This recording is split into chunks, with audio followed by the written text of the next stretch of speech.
Coming up on this episode, the Warriors return to the winners list with a 120-97 victory over the Atlanta Hawks at Chase Center on Wednesday night. I'll talk about the game, but perhaps the more pressing issue is the season-ending ACL injury for De'Anthony Melton. I'll discuss what the Warriors could or should do in the wake of the devastating news.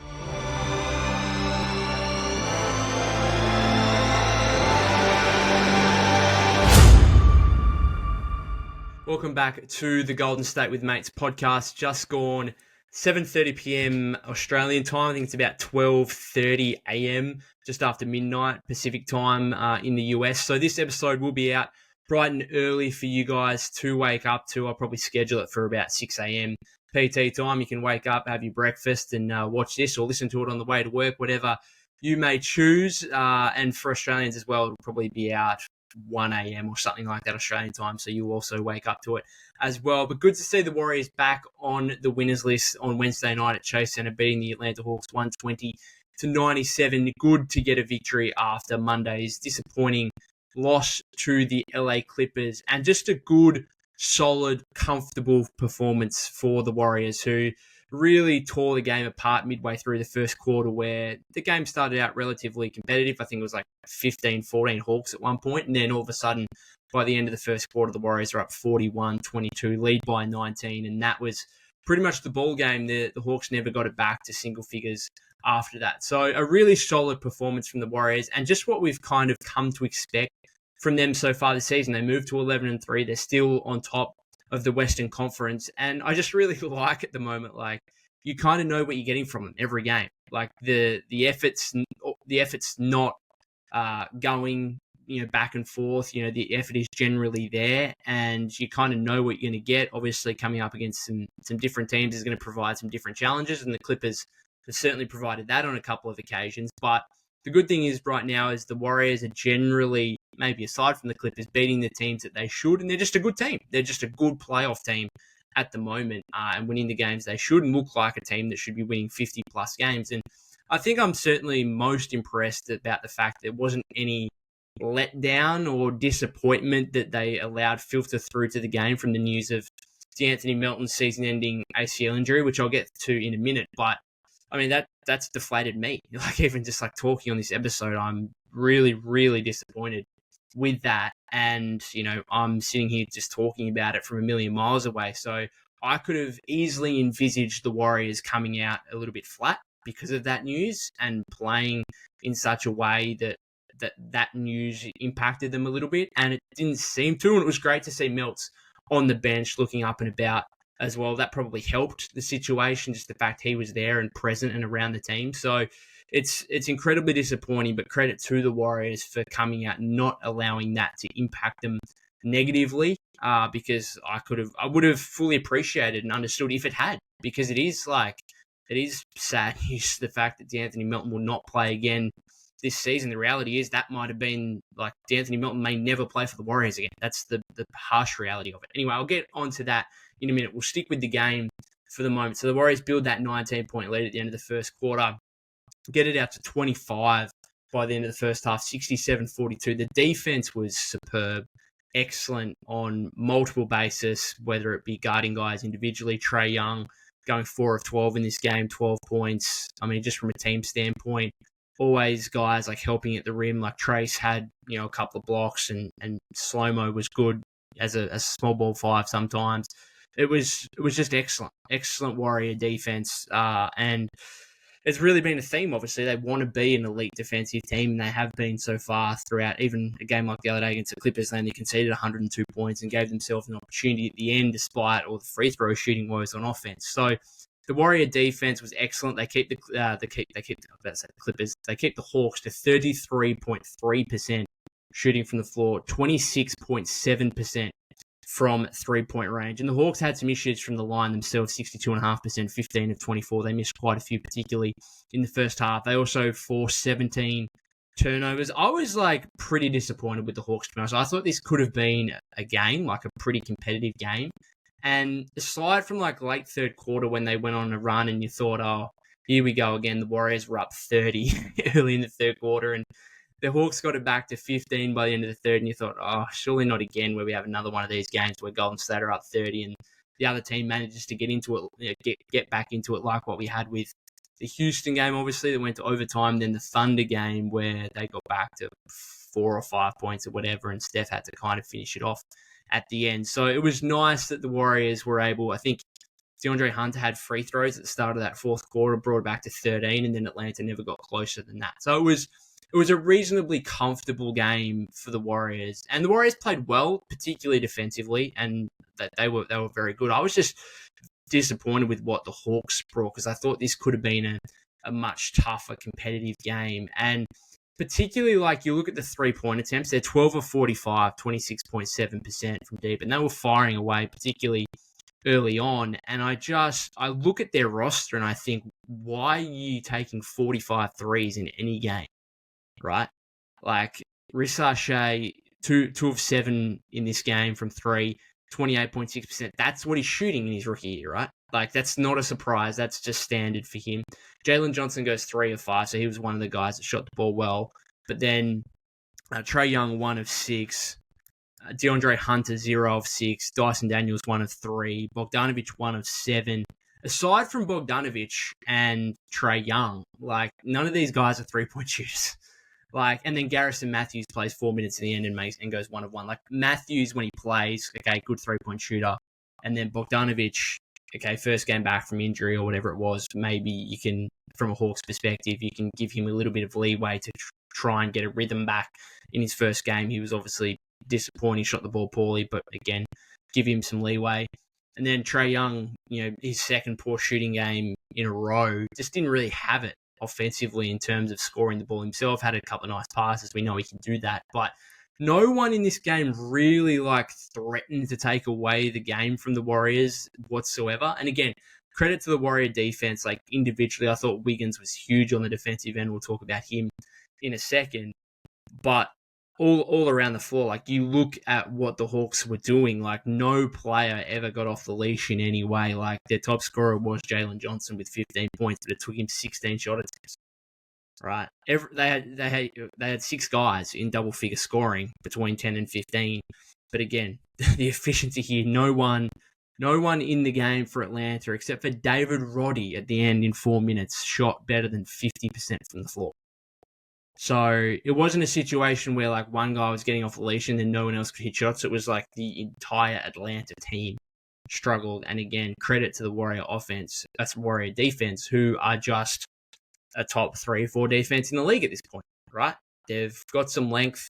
I know I've talked relentlessly about, okay, maybe there's some bigs around the league that could provide them trouble, but like Clint Capella, Onyeka Okongwu, they're guys that they get baskets from Trae Young, right? That's what they do. They have others create for them to finish at the rim, not be able to create stuff themselves.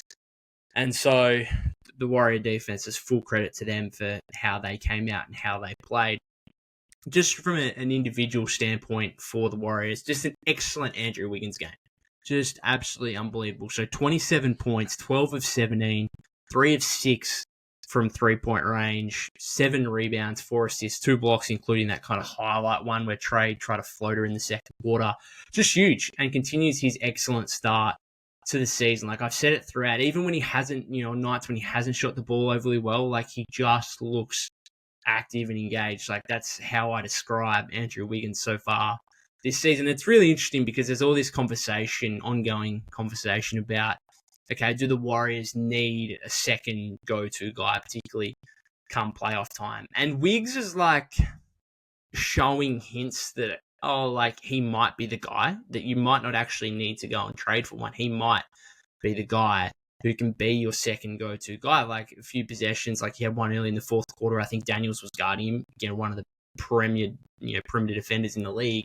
And Wiggs kind of went left and then crossed back over right and finished at the rim with a nice finger roll. Like, he can do stuff. Like, I think he had another one of those like deep twos where it's like, it looks amazing and it goes in, and when you're watching it in real time before it actually goes in, you're like, oh, this is not a great shot. But he's capable of making those. Like, he can take a guy off the dribble, pull up from the mid-range area, get to his spot and nail it. Like, he can do that. He's capable. Now, Is it something you want to rely upon? No. Like, ideally, obviously, the Warrior offense is predicated on ball and player movement and trying to get open shots, whether it be guys cutting to the rim or, beyond the arc. You don't want, ideally, to be giving the ball to Andrew Wiggins with 10 on the shot clock and saying, all right, go make a play for us. But he is capable of doing that and is showing enough to suggest that he can get back to that 2021-22 All-Star level form. Now, the real question to me comes down to, okay, so if Wiggins is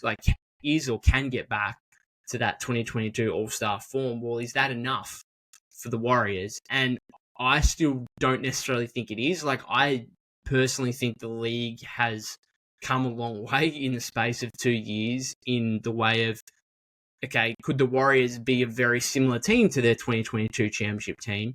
Yes, but is that standard good enough to win the championship in 2024? I have reservations on that, and I have reservations on whether Andrew Wiggins can be second best player on a championship team in 2024 or 2025, I should say, given that's when the finals are going to be next year. So can he be that guy in 2025? I think he can be that guy that he was in 2022, but whether that guy is capable of being the second best player in a championship team 3 years on, again, I just think that the league is so much more talented than it was even 3 years ago, that I'm not sure, even if the Warriors continue to say, and we've heard them say, like, oh, there's similarities. Steve said there's similarities between this squad and 2022. Would 2022 squad win the championship in 2025? I don't think so. Like, I think the Boston now, the way they are set up now, is better than they were in 2022. And obviously that was a 6-game final series that was relatively competitive, right? You've obviously got the Thunder come along. You've got a different looking Phoenix with, KD, obviously he's out injured at the moment. You've got the Nuggets, obviously with Jokic, who's even better than he was back then. Like, there's so much talent in the league now. I think it's like advanced pretty significantly, like in the course of the last 2-3 years compared to when the Warriors won the title. And so that's still my question mark is, okay, maybe Wiggs actually can be. It's like saying, okay, would 2021-22 Andrew Wiggins be an all-star in 2025? No, I don't think he would be. Like, I just think there's more talent. Now, I suppose he kind of got in because of the fan vote and stuff like that, and he wasn't actually a starter. But if you just had to say, was 2021-22 Andrew Wiggins, if you just pop that guy into 2024-25, would he be a top 15 player in the West? I don't think so. Right? I just don't think he would be. And so, again, it goes down. I think the talent's advanced, and I've often thought the Warriors, like over the last couple of years, I went into this season thinking, oh, the Warriors haven't necessarily caught up with that. But there's still, like, as much as I say the talent has advanced, there are still some issues with teams around the Western Conference, right? Which right now is giving the Warriors a big opportunity that they probably should try and take advantage of. Whether they can do that with this roster or not, again, still have question marks on that. Just a couple other positives. Steph. It's really interesting. I sat here a couple of episodes ago and spoke about how I was urging Steph to try and get going earlier and have like bigger first quarters and put his impact or imprint on the game from earlier in the contest. And I'm kind of going to contradict myself by saying this, but I really, really liked how he didn't force things against Dyson Daniels today. Like, Daniels did a really good job denying him the ball often and denying him shot attempts, like really pressing up into him and saying, okay, I'm just going to make you give the ball up. And Steph said, well, you know what? Like, fine, because your other, like, I thought Atlanta's defense was horrific. And, like, so many times where Dyson Daniels is actually up into Steph, like, really, really, putting some pressure on him. And then he's got other teammates around him who are just, like, a couple of steps off a guy on the perimeter, and Steph whips it over to another guy, and they've got an open three because Dyson Daniels' teammate isn't quite paying attention. Or another guy cuts to the rim. Or there's some miscommunication between Daniels and a teammate, and TJD slips to the rim, or Draymond or whoever it is slips to the rim for an easy layup. Like, I think I was really disappointed, and particularly like some of their transition defense in the first half from Atlanta was like, if I was a Hawks fan, I would have been disgusted by that. Some of the easy stuff where like the Warriors were just getting a defensive rebound and then within 2 seconds getting a layup or a dunk on the other end. It's like, are these guys trying to get back on defense? Now, granted, if you look at the offensive rebounds, they had 21 rebounds. And so maybe there was, well, not maybe, I think there was clearly an emphasis there on, okay, let's crash the offensive boards because we're big, right? Like Rissa Shea's 6'9", 6'10", Johnson 6'10", 6'11", Capella is 6'10", 6'11", Daniels even as a guard is a good rebounder, like he's 6'6", 6'7". Off the bench, Hunter's 6'7", 6'8", Okongwu.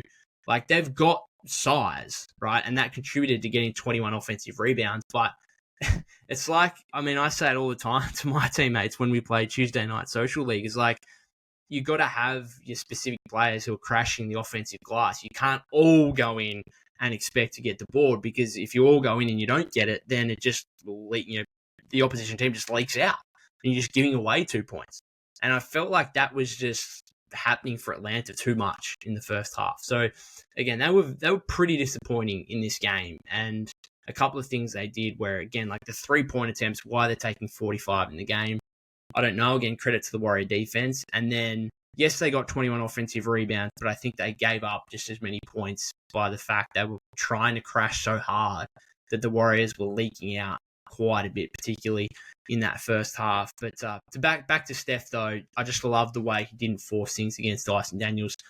23 points in, made a couple of threes late, which I think Dyson was on the bench by that point. He would have been pretty disappointed, the fact that, hey, I've kept Steph to like 15, 17 points.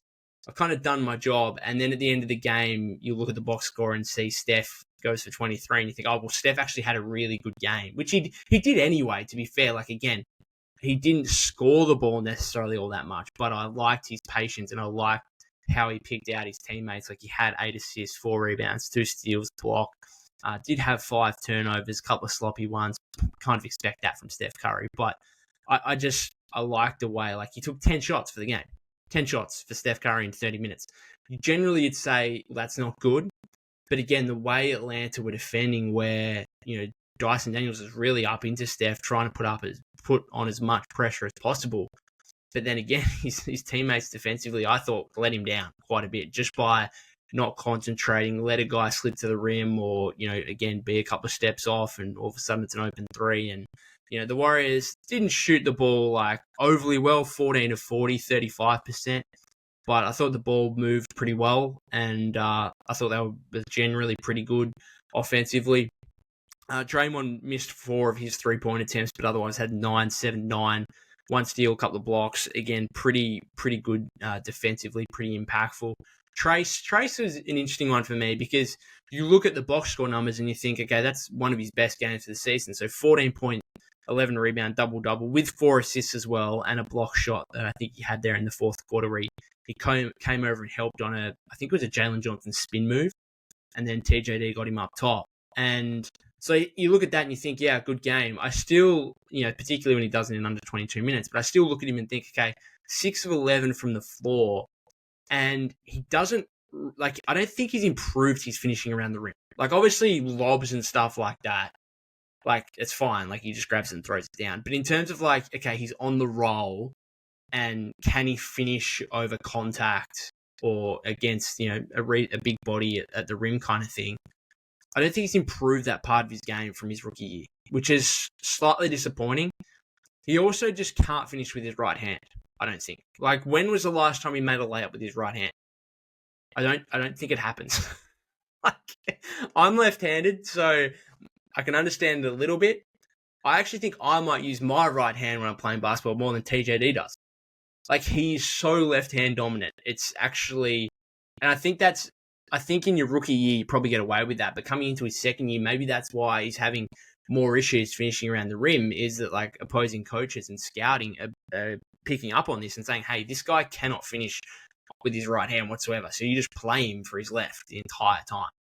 And, when he's rolling to the rim and stuff. And so, again, I think that's maybe something to do with the non-improvement and perhaps going backwards in terms of just, again, the finishing around the rim against contact, where it's actually like a contested layup rather than simply, a lob dunk where it's just grabbing it and throwing it down, which he's effective, obviously, and having that is really impactful for the Warriors because it's nothing. It's not something that Draymond does or Loon does or anything like that. Like, he's genuinely athletic.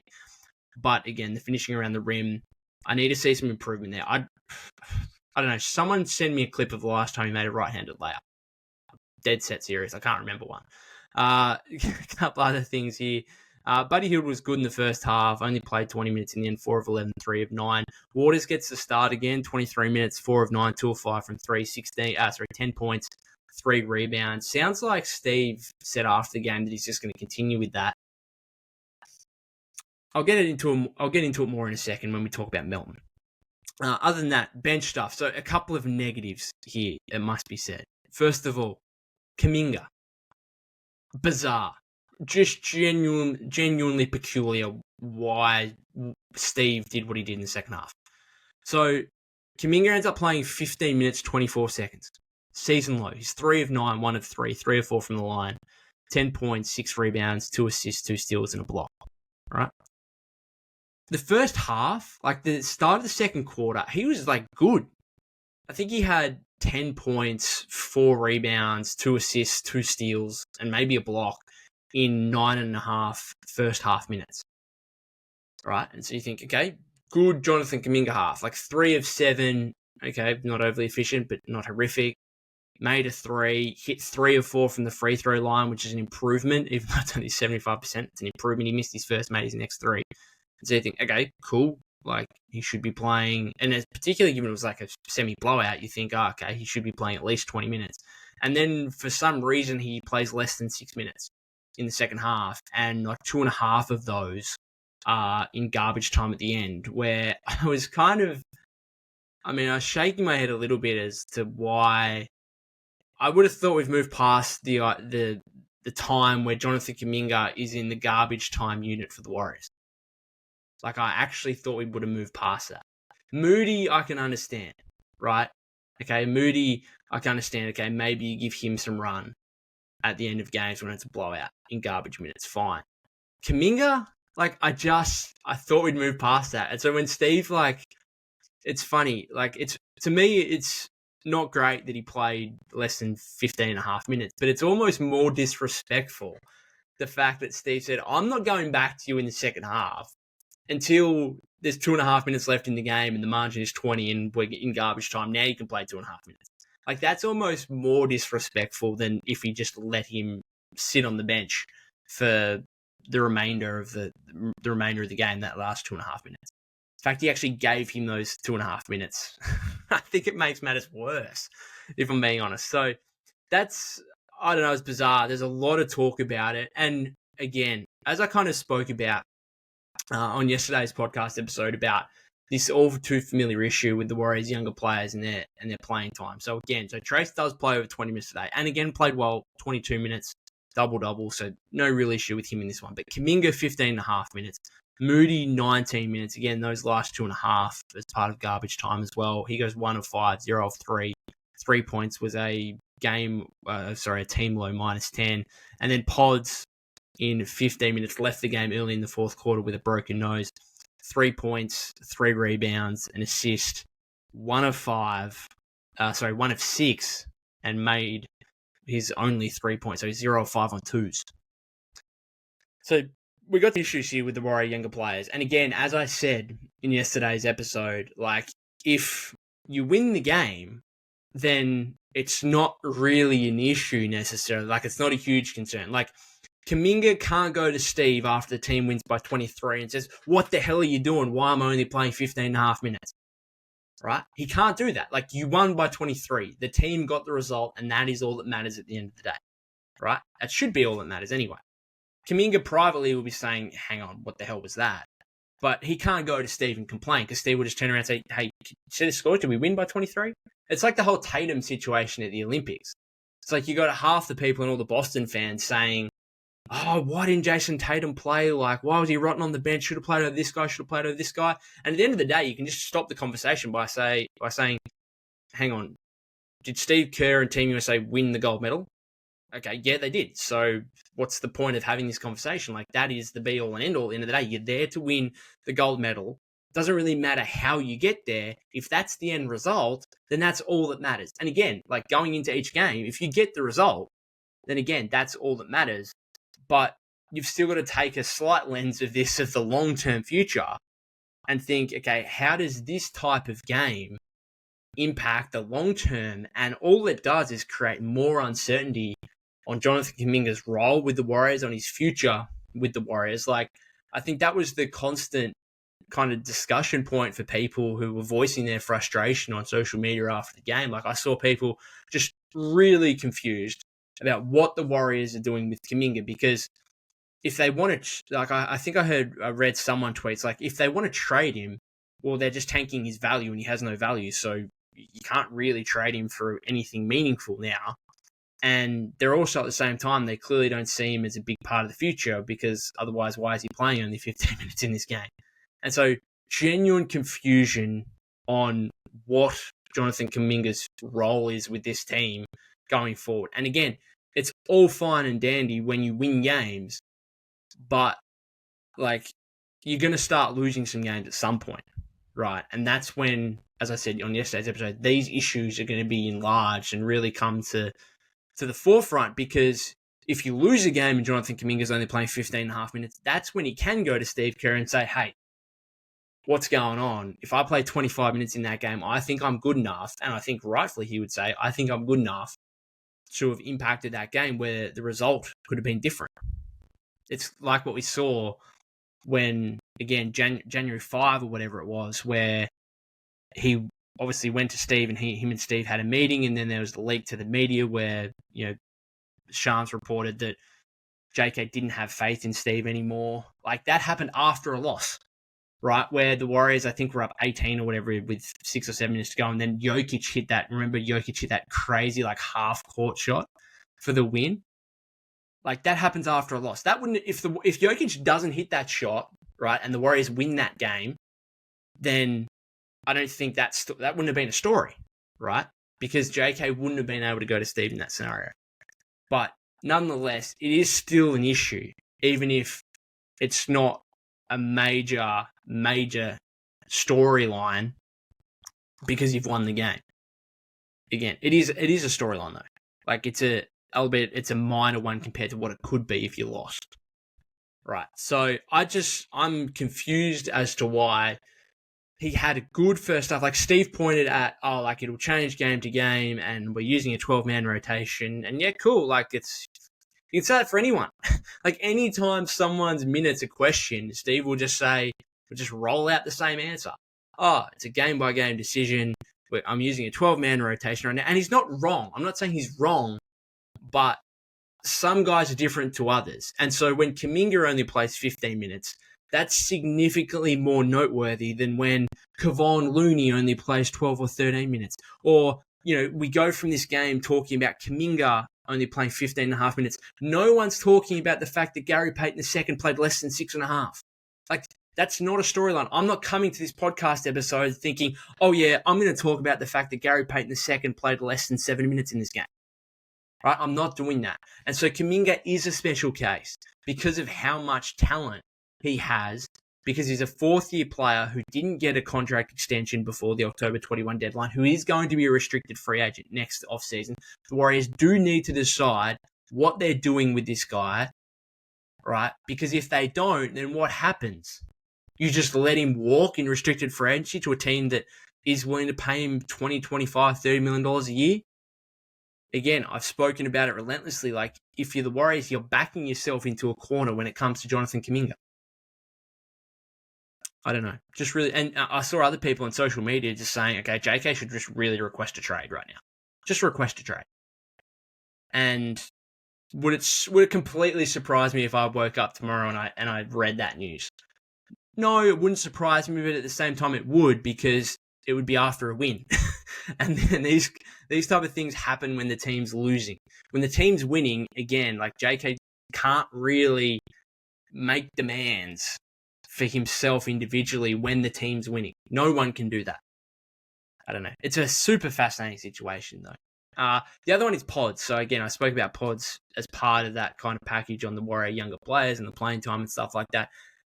I think Draymond just made things a lot worse for Pods. I'm not going to lie.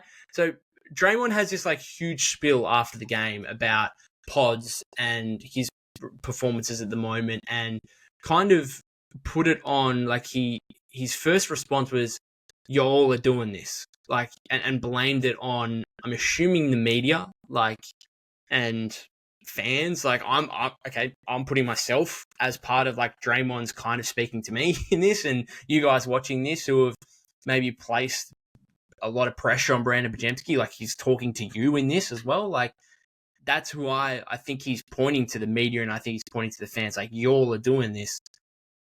That's unfair on Pods, because I went into this season, right? So Brandin Podziemski, obviously, huge part of trade speculation during the offseason in terms of the Warriors wanting to keep him, and ultimately keeping him out of Lauri Markkanen trade situation, right? Markkanen re-signs, all that jazz. We come into the new season. I came into this thinking, you know what? Like, I'm gonna give Pods a runway here. Like, I don't want to make sweeping statements on guys after 14 games. Like, we've had 14 games. It's an 82-game season. I'm not going to make sweeping statements on anyone, let alone a second-year guard, right, who's 21 years old, who's still on a rookie contract for 2 more seasons after this. Okay? I'm not about to make a sweeping statement on this guy on what he can be or what he can't be. Right? I need to see more. And I'm willing, like I spoke about again yesterday's episode, in terms of the Warriors potentially getting a backup point guard. Like, the Warriors are winning games. Therefore, you do have the leeway to say, okay, we're going to give Pods another couple of months here, like another 30, 40 games to let him figure it out. And you know what? If he can't figure it out, then maybe that's when we look at alternative options. But we're not making sweeping statements after 13, 14 games. Like, I'm not doing that anyway.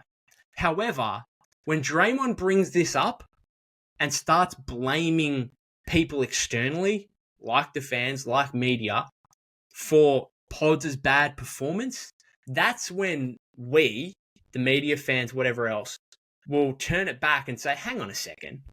No, this is a guy who came out and proclaimed that before he even played a game in the league, he said, like, I'm going to be a triple-double guy. That's like, he mentioned that. This offseason, he clearly stated his goals of becoming one of the rising stars in the league and being in the most improved player conversation. Like, he outlined those goals, right? Joe Lacob, clearly, like, as a franchise, the Warriors value Pods incredibly highly, right? Pods goes around, like, wearing a shirt with his face on it. Like, I don't have an issue with these things, right? You set goals for yourself. That's fine. Like, they might be, you know, some may view them as excessive goals, as over the top, as unrealistic. But you want to be a star in this league? I'm not going to tell you otherwise. However, when Draymond Green comes out and blames, like, me and other parts of the media and other fans, and says it's your fault for putting pressure on him in these bad, and that's why we're seeing these poor performances.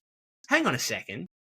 Like, this guy's putting pressure on himself by outlining these goals and making these goals public, going out with these big statements. Like, you cannot put it on, like, you just can't put it on the fans and the media. Like, you just can't. And so I wouldn't have brought this up. I wouldn't have been I didn't want to talk about Brandin Podziemski's expectations and goals, and how it's been quite contrasting, obviously, in terms of him saying, I want to be a rising star and in most improved player conversation. And, you know, we're not seeing that right now. But I am willing to give him time. Like, the Warriors are winning. Pods has time to figure it out. And he still has time to figure it out. But he's going to have less time to figure it out if Draymond comes out and says stuff like this, because then the fans and the media will really turn on him. Because all of a sudden, like, you're blaming them for his poor performances, which is just not true, right? He is the one that has placed pressure on himself. Like, he has. I don't have an issue with that. I really don't have an issue with that whatsoever. But that doesn't mean that fans in the media will point to that when Draymond comes out and says, you're the ones that are making, that are putting the pressure on this guy. I don't know. I think Draymond made matters worse for Pods with that comment. I understand where he's coming from. He's trying to back his guy, and I love that about Draymond.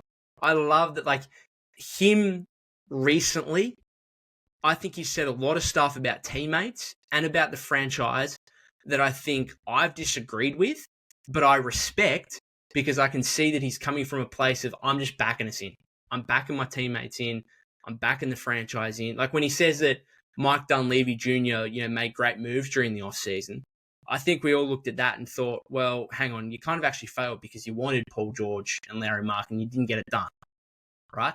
And maybe he's kind of fell into some luck there, and Draymond's actually right, because right now the Warriors actually look better than if they, imagine if they traded for Paul George. Paul George goes down with another injury today and he's averaging less than 15 points on the season on poor shooting. They are better off having not traded for Paul George, even though they tried to, right? I just think Draymond, he backs his teammates and the franchise in, even at times where I don't think he actually fully believes what he's saying sometimes. And I respect it. But don't put Pods' poor performances on the media and fans, because that's going to just make matters worse, in my opinion. Anyway, enough about this game. Let's get on to the really sad news today. I think it's, even though we won the game here against the Hawks, I think the biggest news of the day is the De'Anthony Melton news. And I can't tell you how disappointed I am in this. To get that tweet from Slater that announces that De'Anthony Melton is out for the season and the surgery is the best way to go for this. I can't say I'm surprised. Well, I am a little bit, but I always thought it was going to be something relatively significant when Steve was talking like he was, in terms of, we're very concerned and he's getting all this testing, getting all this different advice. I said it on last episode. I said, okay, this doesn't sound good. This sounds more like months than weeks. I didn't think it was going to be the full season. And so for this to be the case, I just don't think we understand how big this is for the Warriors and how disappointing it is. He is a huge loss. Now, you can look at the Warrior depth and you can say, okay, they've got options. They do. They've got options to try and replace De'Anthony Melton. Do I think, though, that any of the options are going to be as good as De'Anthony Melton is going to be? No. De'Anthony Melton, to me, he started those 2 games. He was brilliant against the Thunder and the Mavericks. Really, really good. The most sustainable two-way player that the Warriors could partner Steph Curry with. And even after that Thunder game, I saw one game against the Thunder. And not only was I thinking that, hey, this guy, I said it on this podcast, not only is this guy, should be the starter alongside Steph for the rest of the season, but if the Warriors re-sign him, this is a guy that could legitimately be the 2 guard for the next 3 or 4, 5, 6, whatever years. That's what I was thinking. I only had to see one game of it. That's how good Melton was in this game, and how much, I just think he fits perfectly within the Warriors system and alongside Steph. Just magnificent. And that's why, I'm so disappointed, because I'm not just disappointed on the Warriors' chances this season. This clearly hurts their ability to make the playoffs and also do something once they make the playoffs. I'm actually, disappointed with how this impacts them long term, because, again, I was looking at Melton and thinking, okay, has a reasonable season. Hopefully it's not that good a season that he's out of the Warriors price range. If the Warriors can re-sign him on a multi-year deal at the max that they can give him, which would be $15 million or whatever, then you've got a guy that can be your starting 2 guard spot. You can lock that in for 3 or 4 years. And now that's just completely out the window again. All right. So I'm not even just looking at this from a short-term, this season point of view. Take a long-term view of it. This is horrible. Horrible for the Warriors, horrible for De'Anthony, who was looking to come to the Bay to rehabilitate his value, to try and get a bigger payday in free agency next season. And now for him, that's just, what value is he going to get? He's going to have to, the way I see it, is he's going to have to sign another prove-it deal on less money. And if you want to be an absolute sicko about it, you could say, oh, well, the Warriors, and people have already said it, like, oh, maybe this allows the Warriors to get him at an even cheaper price during next offseason. Like, no, like, I'd rather him just play well now. I'd just rather be him playing well now and then get what he deserves as a free agent in the offseason, right? I think, like, I'm all for players trying to get as much money as they can, like, in this career. Like, they are a special handful of guys that get to do it, go out and make the most of it, right? And I'm all for that. Particularly a guy like De'Anthony Melton, who's like 26 years old. He should be in the prime of his career, and therefore this should be his prime years to make as much money as he can. And we don't want to feel too sorry for him because he's making $12.8 million this season, and he's going to make, like, even with this injury, he's still going to make tens of millions of dollars throughout his NBA career, and he's going to have a great life set up, you'd imagine, because of that. So we can't be too sad for him, but it's still incredibly disappointing. And it now puts the Warriors in an interesting spot because I think they've got two spots now where this is very rare, where a team is 11-3, top of the conference, and I would say that they probably need to figure out two spots in the starting lineup. Where Steve says he's going to go to Lindy Waters III here. So Lindy Waters III now played 3 games in a row as the Warriors starting 2 guard. Steve sounds like he's going to continue with that. I'm not looking at this team like, do I think this team can make the Western Conference Finals or the NBA Finals with Lindy Waters III as the starting 2 guard? I just don't. I'm sorry, I don't see it. It's the exact same thing as I said last episode. Do I think the Warriors can make the Western Conference Finals or the NBA Finals with Trayce Jackson-Davis as their starting center? I don't think so. Right now, I don't think so. And so to me, that's 2 spots in the starting lineup where the Warriors have to try and address. Right? Who that is, how it happens, now remains to be seen. I know it's brutal and ruthless, but we have to talk about it. De'Anthony Melton is a trade candidate. He just is. It's brutal, it's ruthless. I feel bad talking about it so shortly after the injury, but it's the reality. It's just the cold heart reality of the situation is that De'Anthony Melton is a $12.8 million expiring contract. That is now a salary that the Warriors can use. He clearly obviously has no value from a playing standpoint for other teams, but you attach assets to him, rebuilding teams will be willing to take on that contract because it's expiring. There's no commitment. This guy's not on a 2 or 3 year contract. There's no commitment there. So that is a good thing for the Warriors that he's on an expiring deal and that therefore he is a trade candidate. His salary can be used in a deal. And I don't think like the Warriors wouldn't be doing their due diligence if they don't explore trades that include De'Anthony Melton.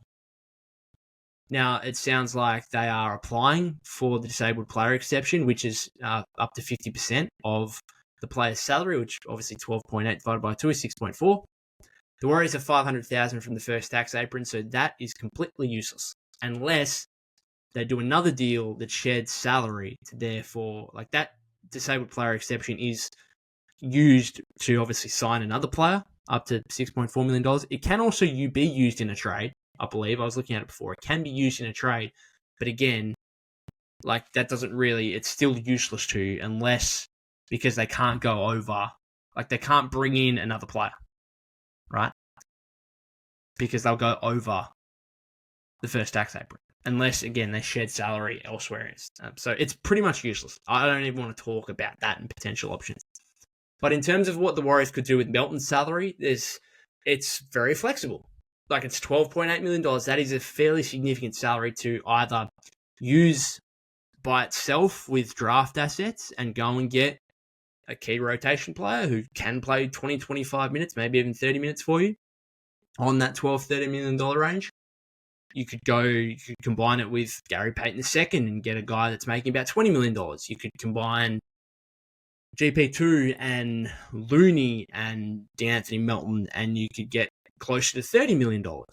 You could, combine it with some more and you could even try and get a player, an all-star player that's making over $40 million. Like $12.8 million is a fairly flexible salary to be able to do a bunch of different things. Now, There's obviously a lot of people already throwing names around on social media about who the Warriors could target. Spoke last episode about the Nets and their 5 that the Warriors could, well, not that the Warriors could have interest in, but that could be available. I don't think any of them really appeal to me too much, albeit like Dorian Finney-Smith and Dennis Schroeder are around the price range of De'Anthony Melton. And so that, okay, yeah, maybe they make some sense, particularly Schroeder if Pods is a bit of a concern, obviously. I think ideally, if you're going to trade Melton, you trade him for a guy that is going to be starting for you, because that is ultimately what De'Anthony Melton was. He was a starter for you. And again, I think the Warriors have 2 spots in their starting lineup where they need to try and fix. I think you could try and kill 2 birds with 1 stone by, ideally, my ideal situation would be, if you're using Melton's salary now, is you go out and you find a stretch big. You find a stretch big who's capable of being a starter. You push TJD back to the bench and you say, we're bringing in this guy to be our 5. He can space the floor. He can shoot the ball a little bit. That allows us to be more flexible with what we do elsewhere. So, for example, if Steve gets back, or if JK gets back in Steve's good books, if there's a shooting 5 on the floor, then all of a sudden pushing Wiggins to the 2 and bringing Kuminga back into the starting lineup, that's an easier equation you could try and figure out if there's a shooting 5. Now, again, who it is, I don't know. I'd just love to reverse time. I'd just love to reverse time back to August, and I think the Jazz might do it. I think the Warriors might do it. I think Larry Marketing, well, maybe not Larry Marketing, because he'd be getting $25 million less this season if the trade actually went down. But I think if we went back to August and just said, all right, Larry's making $18 million. You know what? Let's figure out a trade. Right? Let's do a trade where it's Gary Payton II, it's Kevon Looney, it's Brandin Podziemski, and it's a bunch of picks, and Larry Marketing comes to the Warriors. Can we just reverse time and just make that happen, please? The Warriors, I think, would be in an even better situation than they are now if that trade went down, right? And if we could just reverse, I think the Jazz would have probably done it at the time. Again, if Pods was included in it, and again, that might sound contradictory because I said, I don't want to make sweeping statements on a guy after 13, 14 games. But again, if you had to ask someone, like if you ask Warrior fans right now, okay, would you have given up? Should the Warriors have given up Brandin Podziemski for Larry Marketing? I think most Warrior fans would say yes. It'd be great if we could just reverse time and do that. But otherwise, I don't know who it is. I don't know who it is. Like Vucevic on $20 million I spoke about a little bit. Maybe it's him. Brook Lopez makes a little bit more. He's a little bit older. Don't particularly love it. Don't think, the Bucks are actually 1-4 of their last 5. Don't think they're going to be moving him. I don't know. Okay. Kelly Olynyk, but I don't think Kelly Olynyk's the starting center on a playoff team either. I just want to go through here. So if you want to get an idea of what the Warriors, because this is a long episode, we're nearly 50 minutes in here. This is going to be the last thing. If you want an idea of what the Warriors could potentially do with just De'Anthony Melton and draft assets, right? You go to teams and say, here's De'Anthony Melton and a first round pick or 2. What do you say, right? That's the offer.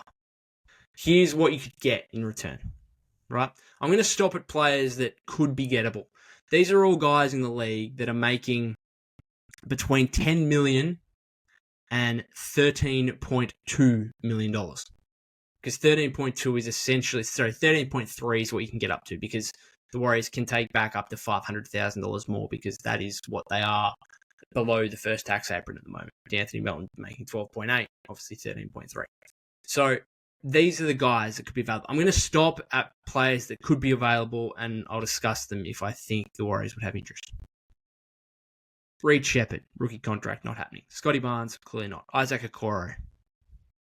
I don't think the Cavs want to mess. Well, why would the Cavs take on De'Anthony Melton? That's just not going to happen. Scoot Henderson, no. Chris Paul. Should I stop at Chris Paul? I don't know.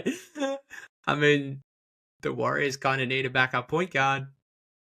Spurs at the deadline, things aren't going great. No, I'm not going to talk myself. We're done with the Chris Paul experience.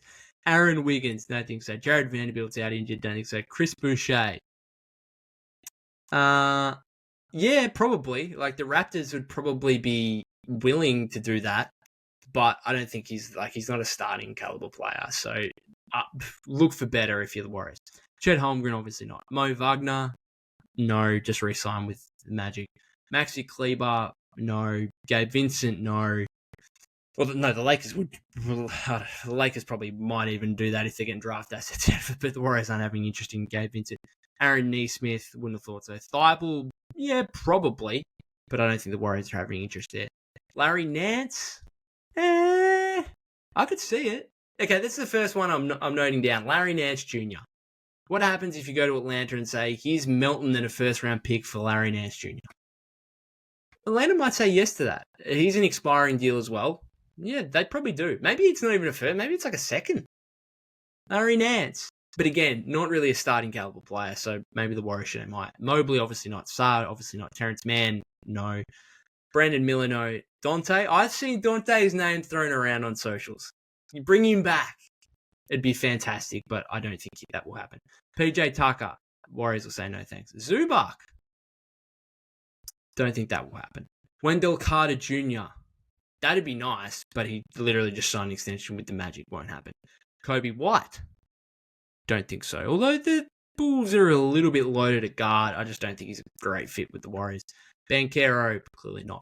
Robert Williams, yeah, maybe,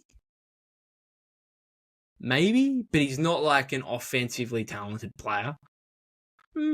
Jalen Green, obviously not. Marvin Bagley, no. Brandon Clark, no. Risa Shea, no.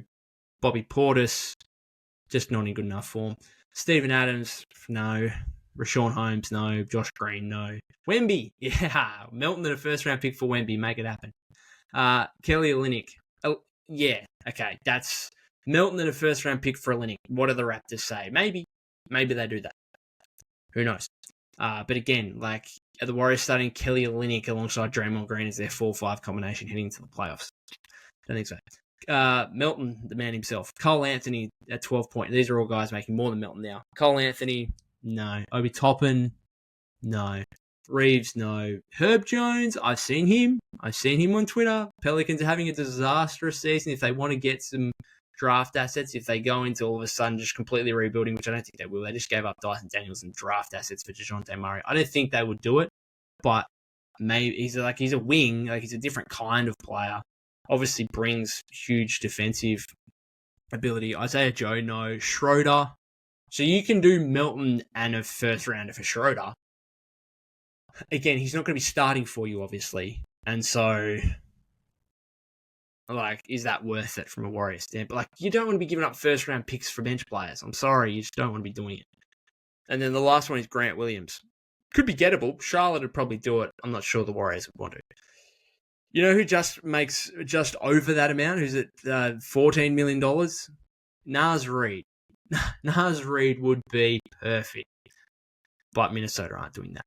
So they're kind of the options. Finney Smith's at 15. He's 14.9. He's making just a bit more than that. So there's some options there, but nothing that really screams out to you. I think still ideally it would probably be Melton another salary and picks or whatever for a player making around 20 million or whatever else. But there's plenty of time to discuss that. This episode's been going for nearly 53 minutes. I'm going to finish it up. Thank you very much for watching this episode. If you've got to this point, if you haven't subscribed to the YouTube channel already, that'd be greatly appreciated. Follow me at POC252. That's POK252 on X/Twitter. You can find us Golden State with Mates on Instagram and TikTok as well. I'll be back for a post-game live. Warriors play the Pelicans on Friday, back-to-back. Pelicans Friday, I think it is. NBA Cup game too, I believe.